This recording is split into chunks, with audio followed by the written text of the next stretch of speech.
I'm Tyler. And I'm Katie. You're listening to Not-Stalgia, the podcast where there are no good witches or bad witches, just good witch behavior and bad witch behavior. Katie, have you ever seen the film?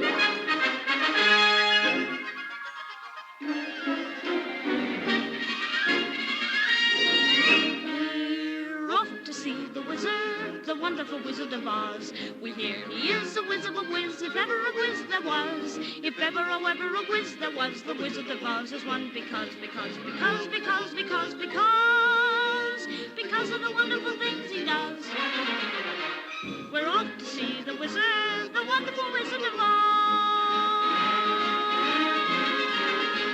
Wizard of Oz. Sure have. We used to take this out of the library, and then we would on watch it VHS or on DVD? VHS. Okay. Do you think that I had a DVD player anytime before, like, 2012? You know what? When we were beginning to date in 2009, you didn't have a DVD player Nope, yet. sure didn't. Whoa, yeah, that's right. Okay, sorry, go on. It was a big deal. We got a DVD player in, like, 2010. That is, it came out in 1997, just for reference. But you had a perfectly good VCR. What are Sure you going to did. rebuy all your movies? No, that's That silly. you got from the library? Yeah. All right, go on. Yeah, we would just take it out from the library on VHS. Had some great songs. I loved the color-changing horse. And that's really it. So fond memories. You've seen it a lot. When's the last time, if you had to guess, you've seen it? God, Childhood? Childhood. Okay. But I would sometimes put myself under our couch, and I would leave my feet sticking out, and I would imagine my feet curling up like the Wicked Witch of the West. It's a really disturbing effect, you know? It really is. It's really the like only a shrinky thing- dink. Other than the that and the flying monkeys are the two things in this that are genuinely kind of scary. Yeah. What about you? I never saw it all the way through as a kid. It was one of those movies, again, that I saw like bits of pieces on TV, and it's so culturally famous. It's like, I think I saw it, as a kid, I'm like, I know this whole movie, but... And then I finally, like, when jumping forward 2 more mediums from VHS to DVD to Blu-ray, when Blu-ray was coming out, I was like, what movies should I get myself on Blu-ray? This would have been in, like, probably around the time you got your DVD player. Hey, don't make fun of me. I was going to Blu-ray, and I was, like a late teen, maybe 20 at most, and I was like, I'm going to get The Wizard of Oz. I don't remember ever watching it all the way through for sure, so I got it, watched it, and I remember just sitting there watching it at age 19 or 20, probably by myself, and obviously not with you, because you said you haven't watched it since childhood, so I didn't ask you to watch it with me. Just being like, wow, there's like a lot more scenes in this than I remember, namely what you brought up, the color-changing horses. I had no memory of that from childhood at all. It was not something I really grew up with, so this episode might be more for me than for you, experiencing The Wizard of Oz all the way through. But hopefully it'll bring back fond memories for you. Kate, today's notes part of the episode take place in 4 acts. I feel like Ira Glass right now. Oh, boy. Act 1, the bimetallic standard. Great. Act 2, Baum and the book. Act 3, Judy Garland has a bad time. And Act 4, what does this have to do with Christmas anyway? We'll start with Act 1, the bimetallic standard. Can we put like some This American Lifestyle music underneath this? I hate doing that because I want it to be it's extra work, overproduced, yeah. But Put it in. It's worth it, the end result, yes. Yeah. Act 1, the bimetallic standard. Kate, do you remember in high school learning about how the book, The Wizard of Oz, not the movie, but the book, was an allegory about the gold standard? Yeah, William Jennings Bryan, you the remember Cowardly Lion. Right? You remember this Yeah. kind of? Could you like explain The it? or Tin is Man is silver. Okay, go on. And William Jennings Bryan is also there. And is there another guy there? Like character or real life person? A real life person. There's like William McKinley. He's doing something. He might be the wizard. I can't remember. But you remember learning this, There's right? a man behind the curtain. Yeah. I feel like sure. our like high school history teachers were like this was a big mic drop moment. Yeah, They're it was like the big reveal. William Jennings Bryan, the Wizard of Oz. Yeah. The shoes are silver in the book. That's important for the Yeah. silver and gold standards, right? I remember learning that. I remember it not making sense to me then at all. Like, Yeah. but I remember all the names you just said. But It then seems I'm like a chain letter you would read Yeah. on an email. So then I'm like, I know the name William Jennings Bryan. I think he was a failed presidential candidate, but like I don't know when or who. Just like the Milan, like the mitochondria is the powerhouse of the cell level of knowledge. yeah. That I have not used. So when I was preparing this episode, I knew we were going to do The Wizard of Oz as our final episode this December, this holiday season. I was like, oh, I remember that. Like, I guess I have to talk about that in the notes. So before I dig in and tell you everything you need to know in a very, hopefully, brief period of time about how this relates to the bimetallic standard, what can you tell us, Kate, about the gold and silver standards and the changes to the U.S. monetary system around the year 1900, if anything, besides what you just said? I know that money is a construct. And when you have paper money, it says, here much, here. It says, here's how much this piece of paper is worth. Do you think "Here Much Here" was the original slogan before like "E pluribus unum"? Yes. It was on the money. I think that says here is a paper that says how much gold or silver it would be equivalent to it. And then we were on one standard and it was not good, or maybe we thought it was not good. And then we went to the other one and people were mad about it. Do you know what we're on now? Dogecoin. Yeah, basically. Neither. We're no longer using the gold or silver standard. But yeah, Yes. you're more or less right. We're using fake paper money. Should I skip Act 1 then? Was that pretty good? It was good. Can you do it fast? Because like I also have to wrap Christmas presents. Kate, the United States Constitution, Article 8, Clauses 5 and 6. You weren't expecting that, were you? Especially after "Can you do this fast?" Quote, "The Congress shall have the power to coin money, regulate the value thereof, and of foreign coin, and fix the standard of weights and measures, to provide for the punishment of counterfeiting the securities and current coin of the United States." So that's a power, right, that Congress has, Sure. per the Constitution. Yep. But then very quickly after the Constitution was ratified, Congress passed the Coinage Act of 1792, which established the mint, right? So that's how they're going to make money. So like the Constitution says it, then Congress had to like figure out, okay, we have the power to do this. What are we going to do? So right away, they do this Act of 1792. They build the mint and they set the value of the American dollar as equal to Spain's silver dollar, which had been in use in Spain since 1497. Essentially, pick Spain? this linked the value of the dollar to a very specific weight of silver or gold. Okay. Right? So they were both options. Like basically you could say my dollar is worth this much silver or this much gold. And the ratio in 1792 was 15 to 1 silver to gold. So gold was 15 to 1. Gold was worth, thank you for acting interested. Gold was worth 15 times what silver was. Okay. Okay? Having both metals used for the value of currency is called a bimetallic standard. Makes sense. Easy enough to understand. Then came the Coinage Act of 1834, which changed the ratio of gold to silver to 16 to 1, and the intention was to increase the value of gold by decreasing the value of silver. Okay, so you go from 1792 to 1831, no changes. They change it, or 1834, they change it in 1834. Super. And just make gold a little bit more valuable than silver. Just a little. However, they didn't predict that in 1848 there'd be this California gold rush, right? Ooh, yeah. So we increased the supply of gold in America, which, because of supply and demand, it devalued gold a little bit. So it messed up that formulation they had done, the 16 to 1 thing. And it was only, a few years after, not that long after, they just changed that. In reaction to these changing values and the international supplies and values of gold and silver were always changing and affecting our economy, we get the next Coinage Act, which is in 1873, which took us off the bimetallic standard and switched exclusively to the gold standard. This was a big deal because previously you could bring your gold or silver to the mint and they would turn it into coins for you with monetary value. But as of the new change in 1873, you could still bring gold, but you couldn't bring silver. The law didn't explicitly say we were going just to the gold standard and off silver, but the actual wording of it made it so that that's what happened. You could only bring your gold coins in and get them minted now. In effect, got us off the silver and onto gold only. So the silver party's over, which as you can imagine infuriated people who were just had a lot of silver, right? Because it instantly devalued their silver pretty seriously because they couldn't turn it directly into money anymore. They could still sell it, but it wouldn't be that exchange rate for money anymore. So this leads to the rise of a grassroots political movement called the Silverites. They believed that the U.S. should reinstate the silver standard, allow for free coinage of silver. Prior to getting rid of the silver standard, there was a set amount of coins you were allowed to have minted at once. And this whole Silverites free silver thing was no, not only are we going to bring back minting silver, but we're allowed to, you could do as much as you want. We think that will fix the U.S. economy. Got it. And this causes a huge debate. People who are against it say this is going to lead to inflation. The Silverites thought the opposite. It would create economic prosperity. William Jennings Bryan, a House of Representatives member from Nebraska and 3 times failed presidential candidate, gave a really famous speech, the Cross of Gold speech in 1897, saying we don't want to crucify ourselves on a cross of gold by only allowing the gold standard, because he was a Silverite. But instead of listening to the Silverites, the U.S. passed the Gold Standard Act in 1900, formally establishing the U.S. dollar as being tied to gold, as opposed to the informal way that it did previously. So they said, forget about it. We're actually 100% going to gold now, officially, in 1900. So the gold standard's established, and that very same year, Kate, 1900, a novel for children called The Wonderful Wizard of Oz was published by L. Frank Baum. In 1964, Henry M. Littlefield wrote an essay called The Wizard of Oz, Parable on Populism. Littlefield was a high school English teacher at the time, and he wrote this essay. It was really just he was going to share it with his class, but then it was popular enough he was able to get it published. And in his essay, he purports that Baum wrote The Wizard of Oz as a parable about the drama surrounding the switch from the bimetallic standard to the gold standard and all the politics surrounding it. Here's an excerpt from the essay. And before I read it, it's important to note Dorothy's shoes in the book are silver. They're not red. Okay. Quote,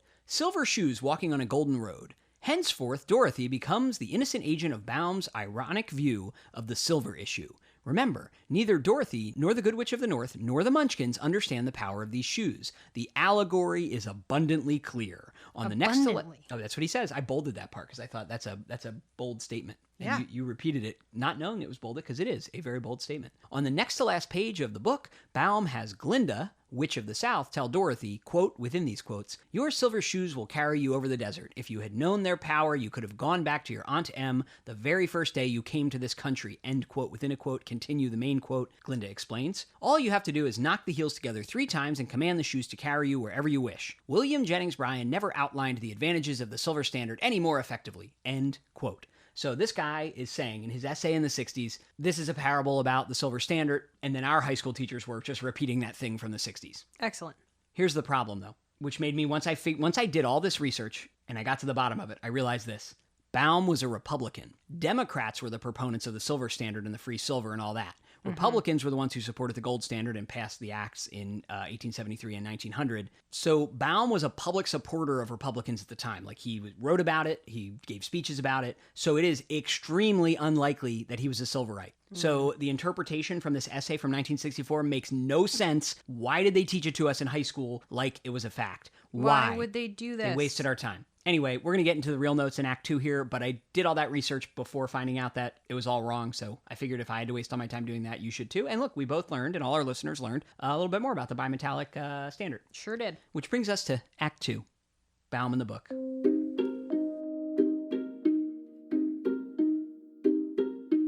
L. Frank Baum was born in 1856. He grew up interested in writing. He and one of his brothers wrote and published little magazines. That's cute. One of them was called the Rose Lawn Home Journal. It's not like a little kid magazine either. Yeah. It's like they were in their teens by this point. Yeah. Baum was 14 when he was doing the Rose Lawn Home Journal. And then he started 2 more magazines on his own throughout his teens. One was about stamp collecting and one was about how to breed chickens. So he's a very knowledgeable guy, you know? Super knowledgeable. So he gets into writing. He gets into playwriting as well. He actually owned his own theater company for a while, and he ran it. He owned the theater. He ran a company there, staged his own plays, but then it burned down mysteriously. I think a lot of stuff burned down back then. There was no arson, just stuff burned down. A lot of stuff was made of wood. So his next venture was lot of hay. He opened a store called Baum's Bazaar, where he sold like different weird stuff. But he wasn't very good at collecting payment from customers, so that went out of business. Okay. Point is, he did a lot of stuff. Renaissance man. Yes. He edited a newspaper for a while. He started more magazines. He wrote short stories. But then he gets really serious about writing fiction and poetry in 1895. Prior to that, he had published 2 nonfiction full-length books, one about stamp collecting, one about chicken breeding, but I don't really count those as his full-on books because those are just more like he collected the stuff he wrote in the magazines into books. What was the chicken breeding book called? I don't know. Oh, Tyler. I did a lot of research, Kate, but not that. His first published fiction book, though, is called Mother Goose in Prose, where he took a bunch of Mother Goose nursery rhymes and he turned them into like prose writing stories. Okay, this was published in 1897. It was illustrated by illustrator Maxfield Parrish. His next book, By the Candelabra's Glare, not to be confused with, what's that movie about Liberace? Behind the Candelabra. By the Candelabra's Glare was published in 1898. It's a collection of poems, original poems by him. He gets illustrations done by several artists, including someone named W.W. Denslow. Denslow. And Baum and Denslow really like gelled together while working on this, and they would work on future books together, and most notably, of course, is The Wizard of Oz. So Denslow is the one who's going to create all the iconic illustrations that are going to lead us into the movie. Got it. Speaking of, in 1900, Baum publishes The Wonderful Wizard of Oz. It's a children's novel about a girl getting accidentally sent to the magical land of Oz. Have you read this? I think I have read it. You read it when you were a kid? Yeah. Oh, you remember anything about it, or Not just really. that you read it? Okay. I'm old. I never read it. I think I'm going to after doing this research, but haven't done it yet. Supposedly, the inspirations for this book were not the bimetallic standard, because that actually does not appear to have anything to do with it, because that interpretation is wrong. But the inspirations seem to be a mix between bedtime stories he made up for his own children. Okay. He had a really strong desire to make a modern American fairy tale. Okay, because he had written so much about Mother Goose and all those fairy tales. I think that was in his mind. And he also was trying to mix in a bit of Alice in Wonderland, which was published in 1865 during his lifetime. And he had so much life experience running a store, running a theater company. He'd been in different areas of the country throughout his life. He moved around a lot. Sure. Like all of that is coming together. And again, really, really wanted to make it feel American, which is why there's so much corn in this book. A lot of corn. The book's a big hit. Right away, Baum adopts it into a stage show himself in 1902, which was very successful in its own right. It was staged for a long time. The continued success of the play is what inspired him to write a sequel to the book. Eventually, there are 14 books written by him in this series between 1900 and 1920, plus a few short story collections. And then, of course, there's the authorized continuations, quote unquote, by other authors, many of which are written by Baum's great-grandson. You get stuff also like the Wicked series, modern, updated parallel stories, so on. So it's like this sprawling thing if you want to read a bunch of the books. In 1910, there was a silent film version made. In 1925, another silent film. There's an 8-minute short animated version in 1933, but that's all leading us up to, those are the 3 screen versions that lead us into where we're going. The big movie that we're going to watch today, big one. Kate. And that's Act 3 of our notes, Judy Garland Has a Bad Time. Oh, Judy. Here's how the 1939 movie gets made. Ready, Kate? Go for it. 1937, Walt Disney releases his animated movie Snow White and the Seven Dwarfs to much success. MGM, competing studio, takes note and thinks they should acquire the rights to a beloved children's story and adapt it into a we movie. need some money. Correct. Okay. But they decided to go live action, not animation, because nobody could do animation like Disney at that time, so it wasn't even worth, they couldn't do it. So they set out to make this movie, right? The Wizard of Oz movie. It's an absolute wonder that it became such a classic, successful, beloved film, because the production was a hot mess. Here are a few noteworthy incidents. Okay. Writing the script took forever. There was a common practice at this time in Hollywood to hire a bunch of writers without telling them that there were a lot of writers. And they'd all write a script separately, and then they'd pick and choose, cobble it together. It's such a mess. And then they would only credit whoever cobbled them. It was really bad. That's not good. Things weren't good at the time. That's bad. That's why there's a strong union now. That's real bad. Protects the writers. Yep. There's a lot of debate among all of the different writers in the studio, should they keep the magic elements or not? That was kind of debatable at the time. The studio was leaning towards no magic, make it realistic somehow, which is weird. Some of the ways to make it realistic the studio suggested were have the Tin Man be a criminal who is convicted and sentenced to be encased in a tin suit. Oh my God, what is this, Saw? They invented the Saw franchise. Obviously, they went with the magic elements instead, but the studio insisted. They go, however, because they really thought audiences wouldn't accept magic for some reason. That's so interesting. They said it has to be a dream all along at the end. They said we cannot just say that it's a magic world that exists. I mean, what year is 1939. We are in the midst of the Depression. We needed some magic. World War II is on the horizon. We needed a little magic, but we can't say that magic exists in the world because wild. everything's just we're all eating soup made out of our belts. The original. We can't have these kids believing that things could possibly ever get better. Next incident, the original actor for the Tin Man, Buddy Ebsen, he suffered a life-threatening reaction to the makeup because it had so much aluminum dust in it and it was getting in his lungs. So the filming had to be halted and he had to be sent to the hospital in critical condition. He almost died. So they filmed some of the movie and then he just was he passed out basically and was dying. Oh, God. So he survives, but they replace him. They replace him with Jack Haley, Okay. who they reformulated the makeup a little bit, but he still got a really bad eye infection from it. Oh my God. But they were this almost killed our last guy, but we really don't feel like making it again. Yes. So, okay. So, but they also, they didn't want to spend any more money redoing all the stuff with Buddy Ebsen. So as a little bit of trivia, they're all the songs that Buddy Ebsen recorded with the group.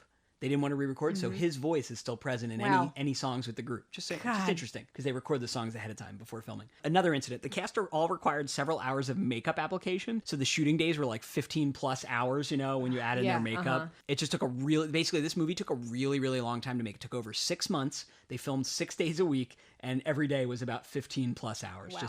Okay, another incident. Technicolor at the time, right? This movie was a big showcase of Technicolor. Yeah. It required extremely bright lights at the time to work, so the set was over 100 degrees most of the time. Tyler, this is crazy. Everything about it's great. I thought this was the act of the notes you'd like the most while writing it. I've really perked up quite a bit. Okay, the Wicked Witch, ready? Margaret Hamilton. She caught on fire while filming the scene with where she disappears into a cloud of smoke on fire, right? She suffered 3rd-degree burns all over her body and had to be taken. She had to have several months off of filming. The rest of the cast came and did all their stuff, but she did come back with her burns mostly healed, and they would just paint the green makeup right over her burns. Oh my God, ow. Also, her makeup had copper in it to make it green, and they knew that copper was poisonous.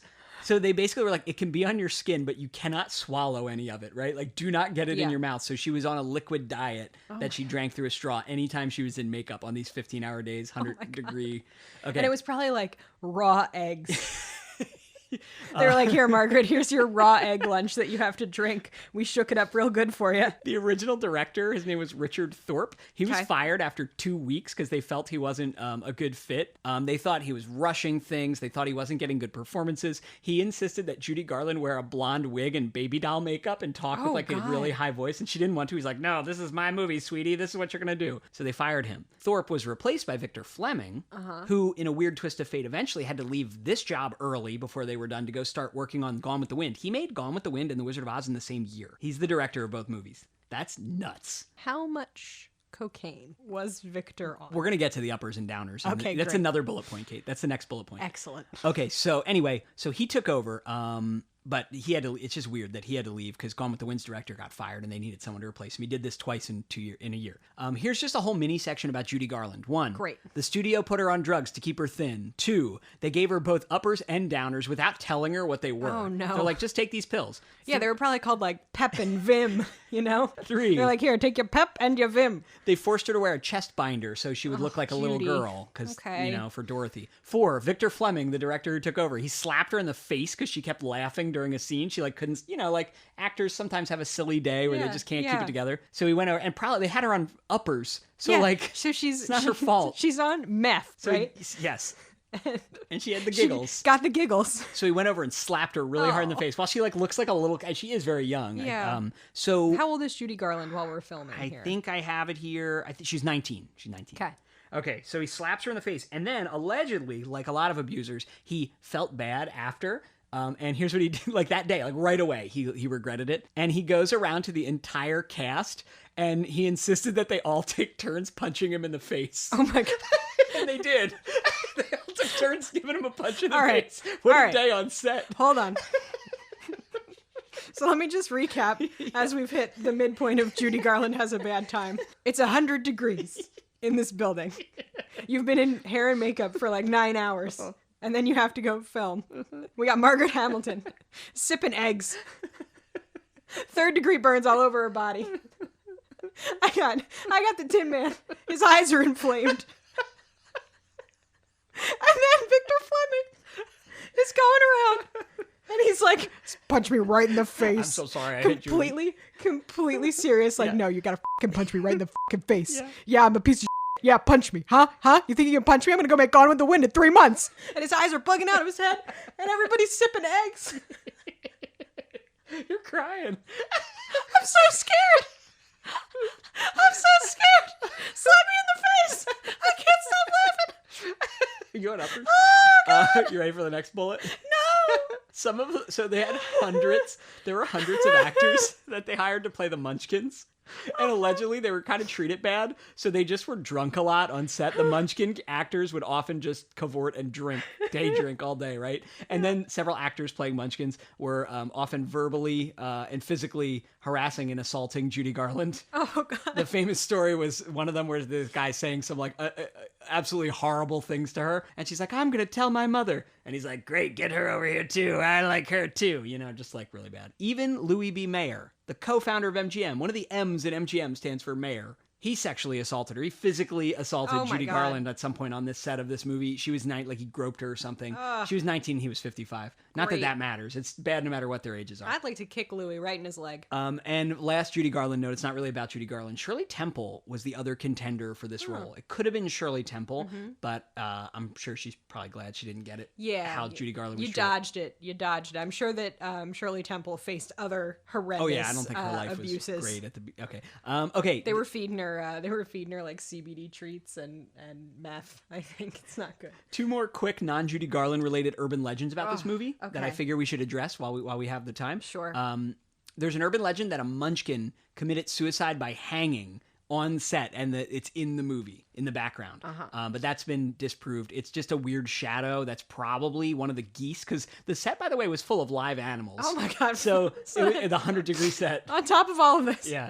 it was a fucking barnyard. Yes. Okay. Imagine the smell. So the burning flesh, the aluminum powder that you shouldn't be breathing in. So there's a goose stretching its neck kind of weird. And like it does kind of maybe look like that if someone told you. We'll try to keep an eye out for it, but I don't think we'll even notice it. The other rumor or urban legend about this movie is that it's the first color movie. I had heard that. Have you ever heard that? I had never heard that. Oh, see, I've heard that my whole life. It's not true. Technicolor has been in use in Hollywood to some extent since 1917, just not as widely or as prominently as it is here. This was like a big showcase for it. And of course, like they do labor in this movie to make the colors as vibrant as imaginable. Like the costume design is incredible, the set design. Like they made everything look so heightened to take full advantage of Technicolor, but it is not the first Technicolor film. Whew, okay, sorry, these might be some of the longest notes ever recorded. This brings us finally to Act 4, Kate.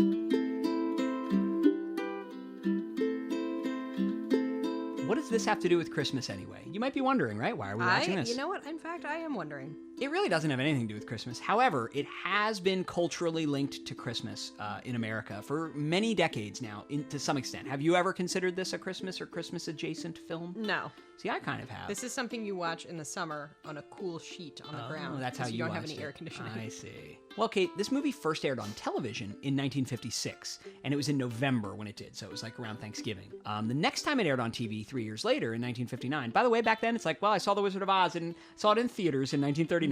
The next time I saw it was on TV in 1956. And if you missed it, you're fucked. That's it. And then it reran 3 years later in 1959, and that year it ran on TV in mid-December, where it stayed from 59 to 62 for yearly airings, establishing its first connection to the winter holidays. However, starting in 1963, its annual TV airing moved to the springtime and stayed there for 30 years into the 90s. But in the 90s, they switched it again and its airings moved to November or December. So for the most part, since the mid-90s, if it's aired on TV, it is aired in December. That's not always true, but that is usually the case.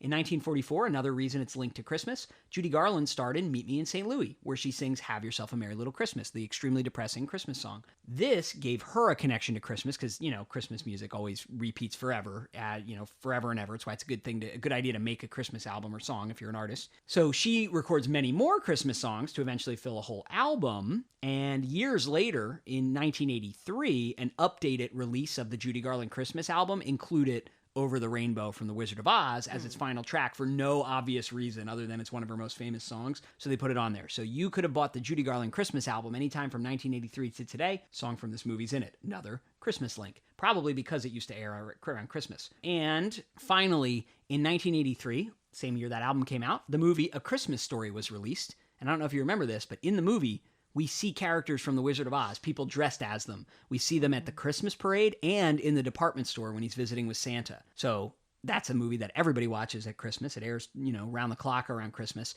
It probably was just done not because Wizard of Oz was Christmassy in the 40s, but just to establish the movie's time setting as around the time The Wizard of Oz came out. So they put that in there. They probably would have been at the Christmas parade that year because it was a movie that came out. But it just has further linked this movie to Christmas sort of tangentially. So that's why we're watching it at Christmas. We've done 3 movies. That was kind of the general theme this month. Movies that are sort of Christmas movies, but not necessarily. Either way, I just love nostalgic pop culture. So you ready to boogie here? We're done Act 4. I'm tired. And by the way, I feel like Judy Garland at the end of a 15-hour day. No, I don't. They changed No one feels like Judy Garland at the end you. of a 15-hour day. And if you're wondering, they changed the shoes to red because they were filming in Technicolor. Yeah. Silver looks pretty lame. I mean, it looks does. good, but it's not. It looks like black and white, Yeah, so it's not going to pop. that's why they had to do that. Quite the same. Okay. Put on your ruby red slippers, crawl under the couch, Kate, curl your legs up in a horrifying fashion, whatever weird balloon they used. I think the ruby red slippers is what they called some of the pills that Judy Garland was taking. Slip some of these in your mouth. You'll be full of pep. Act 3 was wild. Shame on you. What did you do that for? I didn't buy them. No, but you tried to. It's bad enough picking on a straw man, but when you go around picking on poor little dogs. Well, you didn't have to go and hit me, did you? Is my nose bleeding? Well, of course not. My goodness, what a fuss you're making. Well, naturally, when you go around picking on things weaker than you are, why, you're nothing but a great big coward. You're right. I am a coward. I haven't any courage at all. I even scare myself. Look at the circles under my eyes. I haven't slept in weeks. Why don't you try counting sheep? That doesn't do any good. I'm afraid of them. All All right, let's ask the question again. Who is treated better, the MGM lion or Judy Garland? They both worked on this film. It is a great gimmick that the movie starts in like black and white sepia tone. It's really excellent. It's kind of like our episode today. It starts with the bimetallic standard, but very quickly makes you laugh till you cry.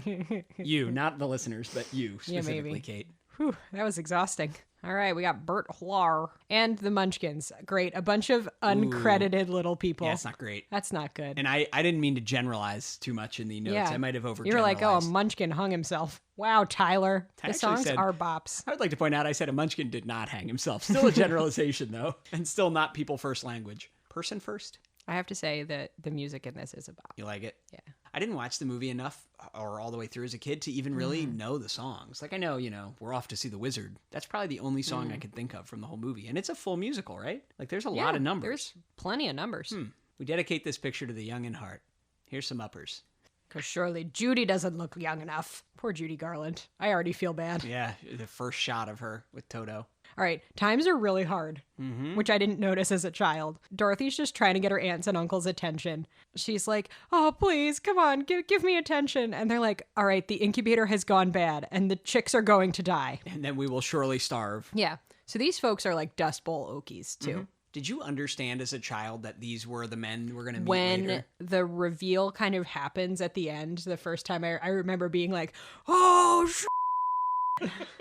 like my mind was just blown. Also, so Dorothy was walking along the fence and has fallen into the pig pen and now is like all bummed out. Like, I fell in the pig pen. Girl, don't walk on the fence. These men are just like, we just work here. I know. We have to save Dorothy. Zeke's like having a heat stroke. Well, this is as good as their life is going to get as actors right now.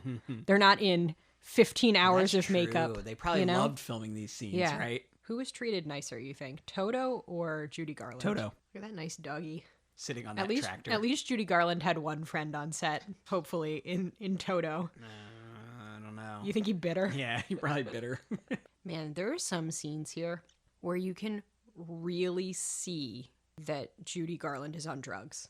Oh, you think? Yeah, her eyes right there they were like darting around. Oh, To watch this as an older person and be like, oh yeah, I know here's a she young is person in distress. on a lot of drugs. medication that has not been prescribed to her by a doctor. Or maybe it I was think the it MGM was. doctor. Yeah, I think it was prescribed. Honey, you're looking a little fat there. Yeah, have these thin pills. Oh, also, you're looking a little sad. You want a Vim pill? The thin pills might make you tired. The Vim pills might make your bowels weird, so here's a poopy pill. Toto's little run, though, was real cute there. He Did you is. see He's him? such a cute His little little guy. legs escaping from Mrs. Gulch. For real, though, Dorothy, you gotta walk your dog on a leash so he can't bite your neighbor. All right, so Dorothy's about to run away. Yeah. She's out. She is going through the roads of Oklahoma by herself. Yeah, she's not gonna last. She has no skills. She's got less than a 6th grade education. Wandering around. Toto just stole that man's hot dog. Listen, he's happy. Dorothy, do not go in Professor Marvel's wagon. Nope, she's already in. Oh, Dorothy. It's over. Have him bring the crystal ball outside at Yep. least. Don't go with Professor Marvel to a second location. Oh, yeah, Judy does not look well here. I don't think she's acting. No. She's not even looking at the crystal ball. No. Oh. Meanwhile, there's just a casual tornado in the background. I think this happened every other day at this time in this Yeah. place. It's not great. When we learned about like tornadoes in 2nd or 3rd grade in like science class, I was very frightened of Were you tornadoes. real scared? Yeah, it made me very scared. I've always wanted to see one up close. Like, not close enough to kill me, but like I feel like I need to see one. All right. I don't know what it is. Well, Like, I have dreams about them. really? To this Yeah. day? Yeah. Oh. It's not just because you saw Twister at a young age? No, I don't think so. Huh. It's just Helen Hunt working through some You never told me you dream of tornadoes. Yeah. We can go chase a storm. I was scared of them then. I think I'm over it. I mean, obviously, I don't want to get close enough either, but it probably would be pretty cool to see it from this distance. Maybe a little further. They're really blowing this a lot. Like, Yeah, whatever The- big turbine the they big used to fan. do this couldn't have been good. Especially with all the dust on set. yeah, this is actually just the powdered Tin Man makeup that they had to dry out because they were like, oh, it's too toxic. Don't worry, it's dry. They're really, really using a lot of fans here. Just a lot of power. Does Dorothy not know? Have they not done tornado drills on this farm? She doesn't know that they're in the cellar? Well, I think she's just freaking out. Yeah. You know? Look, she's trying to get to the cellar. Okay. She was making See? sure everyone else got there, but they locked it already. They're like, well, Dorothy's not Yeah. here. She had her Listen. chance. It's either, wow, there's so much dust on this. Look, the haze like blowing into that screen door. Blasted. Yeah, this whole sequence doesn't seem safely executed. No, not at He all. just blew a window into her head. All right, so Here we go. we've Game taken a on. pretty hard hit on our head here. All right, wow. It took like 18 minutes to get to this point. Yeah. That's longer than I thought. All right, so the house is up in the air, which I remember being like terrified of as a child. Perfectly intact, but floating at the top of the tornado. It's pretty awesome. This had to be so wild to watch. Yeah. Right? Because it's like a green special screen, effect. right? You know what I mean? Like it's got to be It looks terrifying cool. to watch and be like, how did they do this? Yeah. Oh, is the cow in Twister a reference to this? Oh, I don't know. Because a cow just went by the window. It's so interesting that they really emphasize Elmira Gulch's spinsterhood in this, right? It's Miss Gulch. Oh, yeah. Right? It's never Ms. Yeah, or that's funny. Mrs. Yeah. All right, here we go. Here comes the The house famous has shot. landed. This is pretty cool. You know this shot coming up where she opens the door? Mm-hmm. The set is sepia, and the fake Dorothy is her skin is painted and her outfit's Really? sepia. Yeah, because they couldn't mix and match. Like they're either filming on sepia film stock or they're this one right here. They're Okay, they're I on color see it, film yeah. stock. Everything you see is painted to be black and white. That's how they did That's that. It's so wild. cool. That's so cool. Man, and then there's the real And they Dorothy. switch her They out, had two yeah. Dorothys. Yeah, they had a color one and a black and white. Isn't that cool? Yeah, the one thing you can't find fault with is the set decoration and costume here. Yeah, hopefully they didn't. Hopefully abuse everyone was people to treated make well. those. But Lead-based paint, though. wow, Don't lick it. it is just so great. Obviously, mainly because the contrast from what we just saw to this, but like, wowie. It's really beautiful. Even the dumb matte painting walls look pretty good. This look, though, is iconic. I wanted a Glinda dress so badly. Oh, Glinda's your gal here. Yeah. Did you hear someone laughing, or did I take too many uppers? Let's just, like, not gloss over the fact that Dorothy has committed manslaughter. It was You know? She was in the house that crushed the witch. If she hadn't been in the house, the witch still would have died. She wasn't driving the house. There's a lot of little people on this set, and I doubt that they were treated well. I don't think so. You killed her so completely. Yeah. She did. Just the celebration of death Yeah. here is great. God, it's like they're taking down the statue of Saddam Hussein. This is what I'd like my funeral to be like. Is it? Okay. Yeah. Let me see what I can do. Who are they? They're the egg children, Tyler. Do munchkins hatch out of eggs? Tyler, I don't know. I'm sure there's a super Wizard of Oz fan listening. Please Tell me how Just munchkins are born. wait until we're done recording the episode and then send us an email with all the answers to the questions we've yet to ask. The Lollipop Guild seems like they would beat you up in an alley. With a huge Yeah. lollipop as a weapon. Are some of these people kids? They sure look like it. Right? Like, I think it's a mix of little people and children. Probably, because in all honesty, like, how could you possibly find enough little people? Those ruby slippers do not look comfortable to walk miles Not and at miles all. down a brick road on. Could I get some ruby red flats, perhaps? Maybe a Dr. Scholl's insert? Oh, there's some fire. There's one of the fires. I don't know which one burned her, but that was a serious amount of fire when she Yeah. just did her first disappearance. It really was a lot of fire. You like can a imagine- significant amount of fire. Because I think it's just if the trap door elevator doesn't drop her fast enough, I think it's going to blow her up. Glinda is not super helpful. Follow the road. Bye. I have to go in my bubble. Yeah, she can travel by bubble, and then she's like, "Well, Dorothy, you'll have to walk. You. My bubble could easily carry you, but I don't want to. Goodbye." What are we going to talk about for the duration of the trip? Do you think Toto's confused? Like the actor, the Yeah, dog the actor? dog actor. Yeah, probably. I think they just had Dorothy stuff him full of treats, though, so he'll follow her anywhere. Right. Look, he's pleased. Man, she's got a skip in those shoes. How tall's the heel? Not that tall, but It's not a tall heel, but they don't look super comfortable. But I don't think Judy Garland could feel her hands or her feet That's for true. the duration of this production. Glinda's like, "All right, the Munchkins will see you to the border of Munchkin Land safely." It was like a 10-foot walk. Then they were like, "F you, Judy, get out of here." if she walked one more inch, she would have slammed into the matte painting like a Looney Tunes. Here's the corn. A lot of corn, a lot of corn. Finally. So much corn. Toto's freaked the out by this scarecrow. You ever see a dog just like bark at random things? So the yellow brick road immediately has a split in it. Yeah.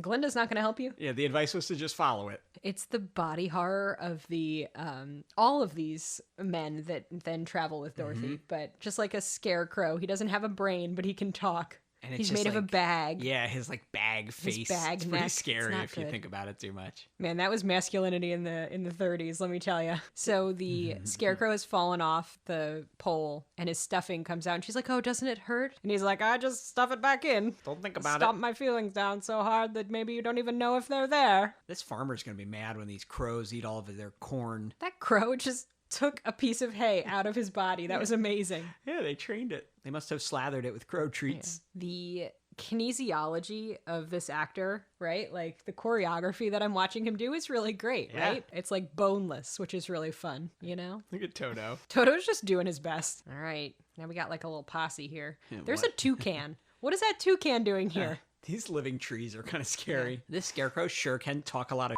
for Yeah. someone with no brain, which actually makes sense. Yeah. His eyes don't look inflamed at all. His eyes do not look good. The Tin Man. All right, so we've discovered the Tin Man. He looks like he's in horrible pain. Oh, the makeup is truly amazing, though. makeup's it's incredible. So shiny. But it looks uncomfortable. Talk about body horror. Yeah. The Tin Man, too rusty and just trying to scream, but his mouth is shut. I really don't like the stitching on the scarecrow's ear, where his ear should be. Yeah. Like an ear-shaped, stitch. Yeah. Who's more freaked out by the Tin Woodsman, Dorothy or Toto? Oh, Judy Garland. Judy Garland or Toto? Judy Garland. Did Judy Garland think all of this was real? Because she was on meth. Toto really did get scared there Yeah. when the steam came out of the Yeah. Tin Man's head. Toto ran away. He's doing like a Michael Jackson lean here, which is Yeah, a look nice at that. touch. Yeah. It's the smooth criminal lean. Look at the Tin Man's like silver diaper that he's wearing. It's really odd. Wow, they're really pouring oil all over him. Good. Look, Oil him up. I just like you'd think it would be just like a fake little noise sound Oh, effect, right. but No, the it's oil coming is out. spurting out of the Good can. point. I love how extra the witch is. He's on top of this house screaming at them. Judy Garland and the Scarecrow are working hard, but let's not forget that the Tin Man has to do this in these ridiculous pants. They really have saved the best for last, though. Look how athletic this guy is. The lion. The lion. We got the whole crew running towards the Emerald City, but they're running through this big poppy field. Is Judy Garland acting? No, I can't run anymore. I'm too sleepy. Just leave me here to rest. that snow is asbestos. Oh, no. They're just raining the asbestos down on these performers. It's not good. I do love how the Emerald City looks. It's just amazing. Like it's an Art Deco dream. Do you think the dye they used to make these horses different colors was good for the horses' Not health? good. Honestly, I think in Oz they have universal basic income, so everybody's like pretty happy, you know? Honestly, like that, I truly think this. I believe that my Land of Oz has universal basic income. Everyone can kind of engage in what they want to in order to further their life, you know? They can call an ambulance without fear of Yep. a life-changing They've got socialized medicine. Why do you think everyone's ha ha ha and ho ho hoing all over? Tra-la-lying. Yeah. This is some really weird trivia. This is the earliest known example of a graphic T-shirt ever recorded. Huh. Fascinating. These three Yeah. guys we just saw in the brush Yeah. up, wash up room. They have shirts that say Oz on them. They're really grooming these men a lot. I love it. But one, they're just stuffing full of stuff. So anyway, a lot is made of Marlon Brando wearing a plain white T-shirt in A Streetcar Named Desire, but that's the first time we've seen A graphic tee, design yeah. on a T-shirt. Might have happened before that, but it's the first recorded evidence. See, everyone in Oz is pretty happy.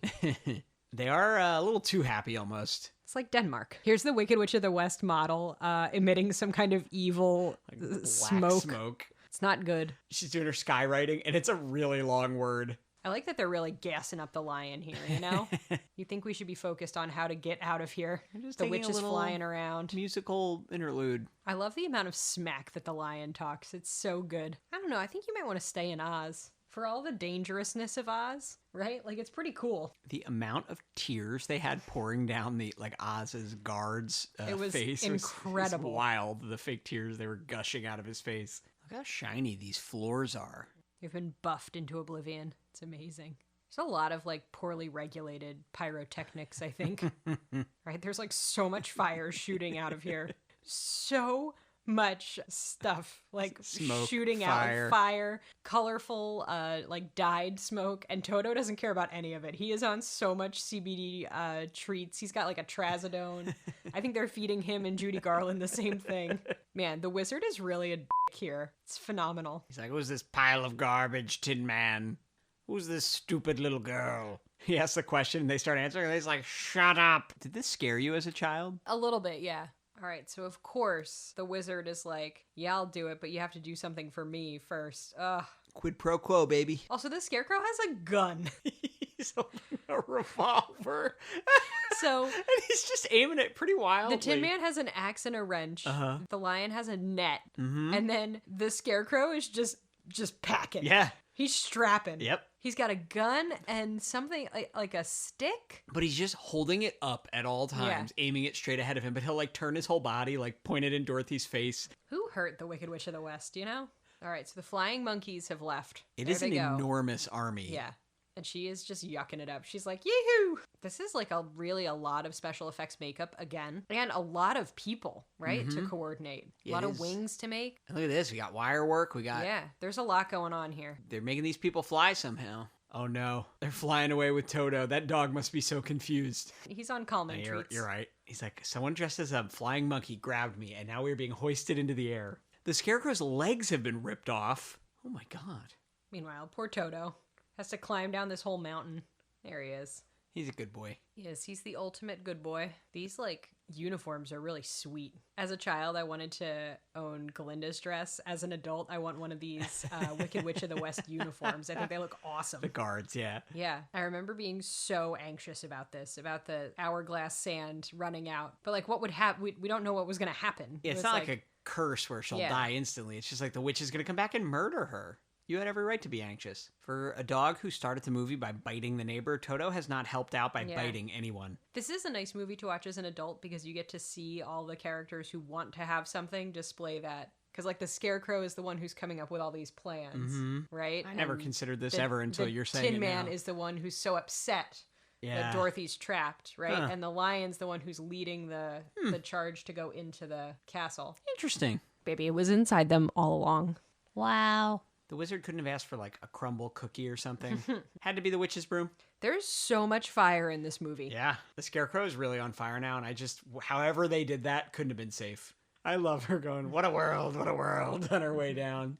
It would be nice if Toto peed on the remains of the witch's outfit. Never seen Dorothy with a bigger smile on her face than when she goes to the wizard and goes, we melted her. The wizard is really an asshole. It's so great. Thanks for the broom. I didn't think you could do it. Come back tomorrow. They all went and got some CBT from the wizard. A little cognitive behavioral therapy. This is a little CBT. Why you want to go back to that dusty world? Dorothy, she's like, oh, it could never be like Kansas Good. here. You don't want that. You're going to die in the Dust Bowl, Dorothy. I could have helped all along. I just didn't want to. It's me, Glinda. Glinda's over here sitting on her ass, eating corn chips. A little bubble. Look at my huge crown. It's absolutely enormous. Remember, the set is 100 degrees. Here's Dorothy about to return to the land of dust and brain injury. Way to go. I think I would stay in Oz, the land of socialized medicine and universal basic income.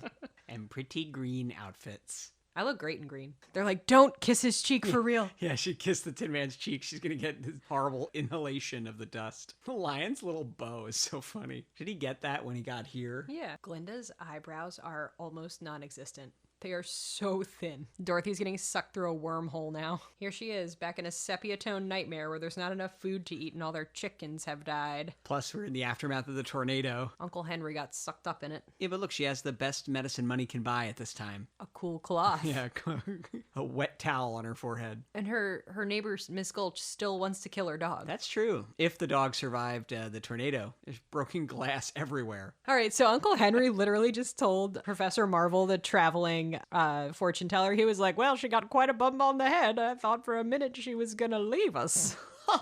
He's laughing a lot, considering that she's not out of the danger zone yet. One less mouth to feed, huh? We're going to have you taken to the sanitarium, Dorothy. I think perhaps a little electroshock therapy will help you. You know, if you keep talking like that, a lobotomy is exactly where you're going to go. You want to go back to Oz, Dorothy? Count backwards from 10. Please, sir, we've done what you told us. We brought you the broomstick of the Wicked Witch of the West. We melted her. Ah, you liquidated her, eh? Very resourceful. Yes, sir. So we'd like you to keep your promise to us, if you please, sir. Not so fast. Not so fast. I'll have to give the matter a little thought. Go away and come back tomorrow. Tomorrow? Oh, but I want to go home now. You've had plenty of time already. Yeah. Do not arouse the wrath of the great and powerful Oz. I said come back tomorrow. If you were really great and powerful, you'd keep your promises. Do you presume to criticize the great Oz? You ungrateful creatures! Think yourselves lucky that I'm giving you audience tomorrow instead of 20 years from now. Oh, The great Oz has spoken. oh. Pay no attention to that man behind the curtain. It feels long, right? It feels very long, actually. It's only an hour and 40 minutes, but it feels really long to me. Yeah. Does this live up to your memories of getting it from the library as a child? Yeah, it's just as weird as I remember. I didn't notice as a kid that they all had all of their stuff already inside of them. Mm-hmm. Their courage, their brains, and their heart. So that was a nice thing to pick nice. up on. I liked when the wizard gave them all cognitive behavioral therapy and then sent them home. I like when the wizard accidentally took off in his balloon. I don't remember that at all. Yeah. That's so funny. It's like ready to fly her home, and then nope. I did not, however, like thinking about Judy Garland having a bad time. No, certainly not. She turned in a really nice performance for having such a bad time. She did. That was. But that's not what it's about. She had a really bad time. Everybody else's performances, though, mwah, chef's kiss. All three of the guys. Right? I think they were giving them meth too. all three of them. The witch. Mm-hmm. The wizard, especially. I love the green head, huge head wizard. I love that so much. It's just so bizarre. This movie is just so weird. It's just so exceptionally weird. I'm just proud of them for making such a weirdo movie in 1939. It's just great. I'm not, however, proud of the MGM doctor who prescribed all those barbiturates. No. Or, what's his name? The director? Victor Fleming. I'm not proud of Victor Fleming for slapping people. No. Well, just one people. One people. Judy Garland. Yeah, so absolutely horrific process to make it, but hey, they did turn out an all-time classic that has, I would argue it's probably like the most famous movie ever. Like, Probably, You know what I yeah. mean? I would Everything say so. about it is part of just like pop culture to this day. All right, you wrapping it up? We're done. Christmas. wrapping it up. Christmas is over. All right. It's time to put childish things away, and that's never true on this podcast. Move on to some non-holiday related, not even tangentially holiday related things in 2024, Kate. Golly. Ready to welcome in the new year? Yeah, here's some things you can look forward to. Me being mean. That's it. That's all you That's can really look forward to. Yep. And you should be so lucky. to All hear me right. being mean. Tune in next year, guys. See you then. Wow. Bye. I hope Judy Garland ended up somewhere nice when she died. Somewhere over the rainbow. Let's cross our fingers for her.